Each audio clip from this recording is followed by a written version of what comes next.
Here we're going to just do a project network diagram in Microsoft Word, and we're going to put it together just using the drawing toolbar, or this illustrations group as it's better known nowadays.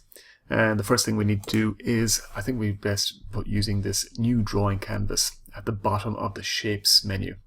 So if I click new drawing canvas, that pops that in there. What a drawing canvas does is it keeps your diagram together, and it makes it a little bit more manageable. Now, the next thing that I'd advise to do, once that's there, is we can start playing together with the shapes menu. And so the shapes menu, if we want to start with nodes to start off with, oftentimes we have a start node, and anytime that we play with the drawing menu, you can see that there's an oval shape in the shapes menu, but there's no circle, and that's because we just hold down the shift key as we're drawing it to keep it symmetrical. And that goes the same for rectangles to squares as well. So there's no square shape. We just use the rectangle and hold out the shift. So that is the first diagram. We can change the color of it there, and I'm going to just add some text, and I do that by right clicking, and on that shortcut menu we've got an add text option. So I could just write in start there. If the text is wrapping around onto the second line and you don't like that, we'll have two options. I can either reduce the actual text size, or I can just make the actual circle a little bit bigger. There we go.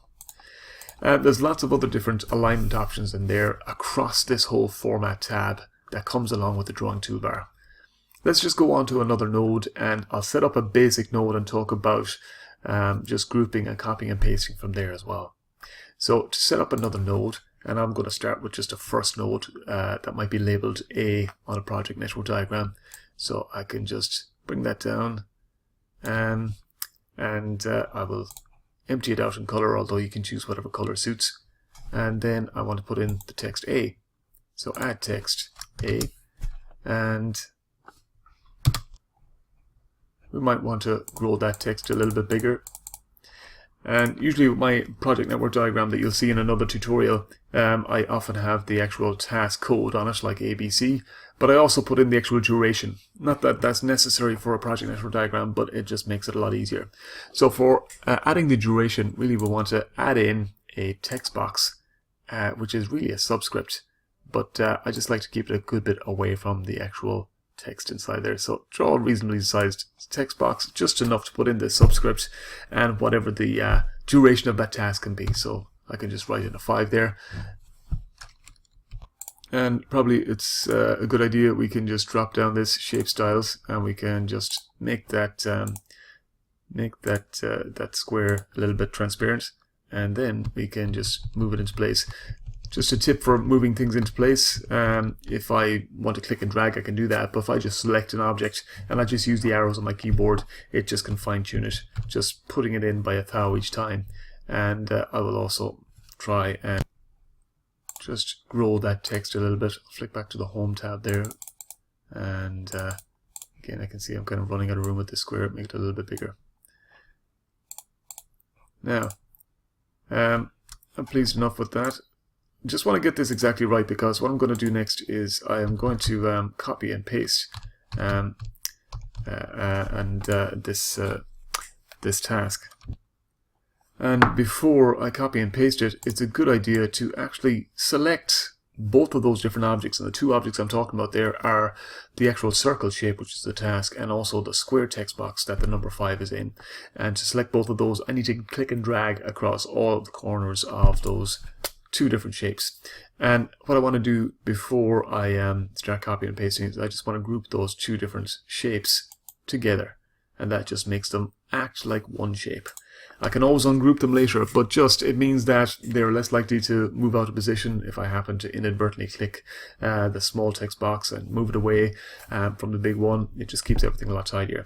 Once they're grouped, it kind of tends to act like one, and so I can just select it as one object, copy it onto the clipboard, and I can paste it. The advantage of doing this way is that I can ensure that all of my circles, or all of my task nodes, if I'm talking in project network language, are the same size.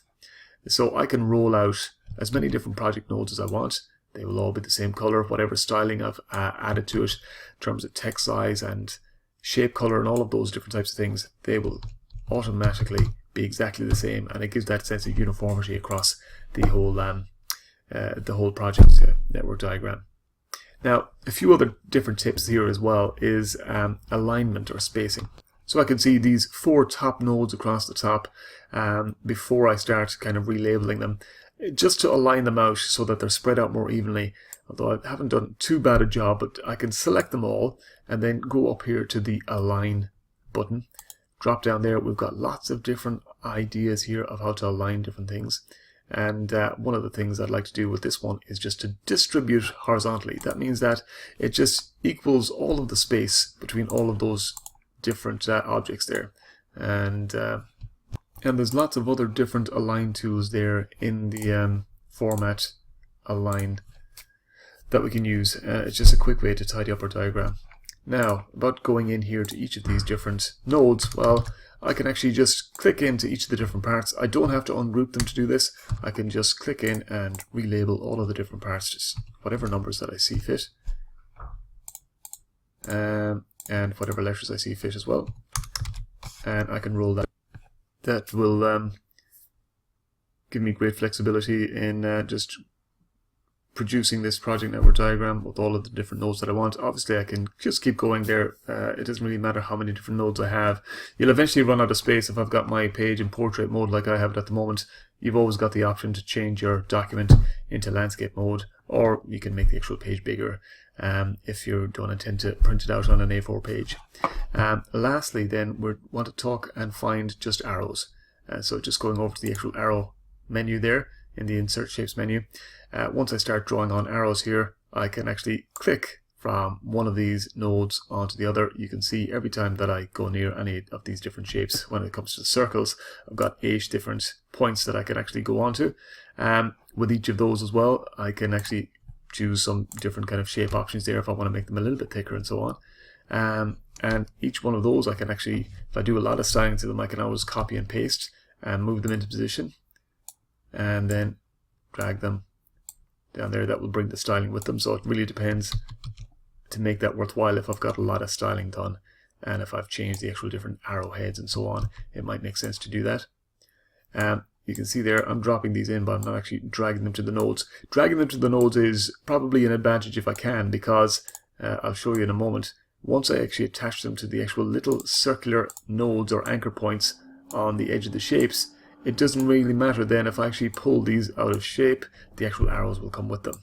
So if I want to reorganize my diagram later, I don't have to adjust the actual task nodes and also then adjust the arrows as well. So that's something to think about as well. Keep going with the arrows, and that just means that I can just pull together my project network diagram, and that's the project network diagram. And if we want to do the critical path method as well, and we want to use the crosshairs and put in crosshairs above each of the different task nodes, well, we can do that by just drawing one horizontal line in one way and another horizontal line the other way. Again, I'm going to put in 4 different text boxes in each of the different quadrants there. But before I do that, I just want to make sure that the actual crosshairs are pretty symmetrical. And it's important as well to try and get this right at the very beginning, because obviously, just like the actual task nodes, I'm going to be copying and pasting this, and I'll probably group them as well. So it makes sense to try and put a lot of focus in on the first one, make sure that that's perfectly correct, and then roll it out across the others. So this will be a number for the second quadrant, and I'll just line that up as best I can. Yeah, just a bit tricky there. Oh, quite small text box. So I just skipped ahead there and just put in some more of those different numbers. Just going to slightly tidy it up just in case we're tight on room. This crosshairs is going to be quite important in terms of making sure that we don't take up too much room. We just want to get it nice and tidy before we roll it out. Yeah, and the drawing toolbar is not a precision kind of tool in terms of visuals. And I know what you're thinking. You might be kind of saying there are probably lots of tools out there for drawing project network diagrams. Of course, there's Microsoft Project. Also, there's kind of Microsoft Visio, things like that. But just this is really just if you've got Microsoft Word and you're putting together a document and you want to roll it out. Okay, and I'm happy with that. So again, I want to just make sure that I group that crosshairs, that quadrants together, group them, and then I've got that to roll out across all of the other different task nodes as well.